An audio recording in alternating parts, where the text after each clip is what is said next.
Hello and welcome to Udaipur the city of lakes. माझं खूप दिवसांचं हे ड्रीम होतं की मी उदयपूर व्हिजिट करेन आणि यस ते पॉसिबल झालेलं आहे.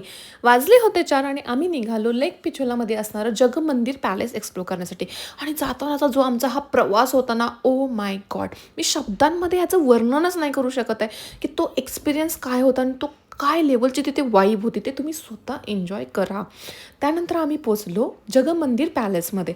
तिथे सुद्धा हे उडणारे सततचे पक्षी, वाजणारी थंडी आणि इतकी गर्दी असून पण त्या गर्दीचा बिलकुलही त्रास होत नव्हता. ती हवी-हवीशी वाटत होती आणि येणारी प्रचंड पॉझिटिव्ह वाइब. खूप थंडी वाजत होती.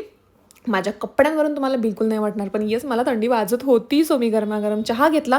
पण आणि माझं मन फोटोज आणि व्हिडिओज काढून भरत नव्हतं. सो मी सतत तेच फोटोज, व्हिडिओज काढत होते. खूप एन्जॉय केलं आणि फायनली बाय-बाय केलं जगमंदिर पॅलेस आणि निघालो नाईट सिटी एक्सप्लोर करण्यासाठी.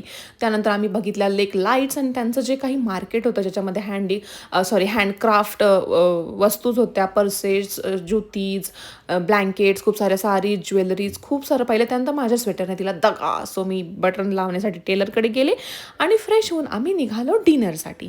डिनरमध्ये आम्ही आमच्याच हॉटेलच्या रेस्टॉरंटमध्ये गेलो. आम्ही तिथलं स्पेशल डिश लाल मास खाल्ली. खूप यम्मी होती आणि मी गेली झोपायला कारण मला खूप थंडी वाजत होती. तुम्ही माझी कंडिशन बघू शकताय. So bye bye.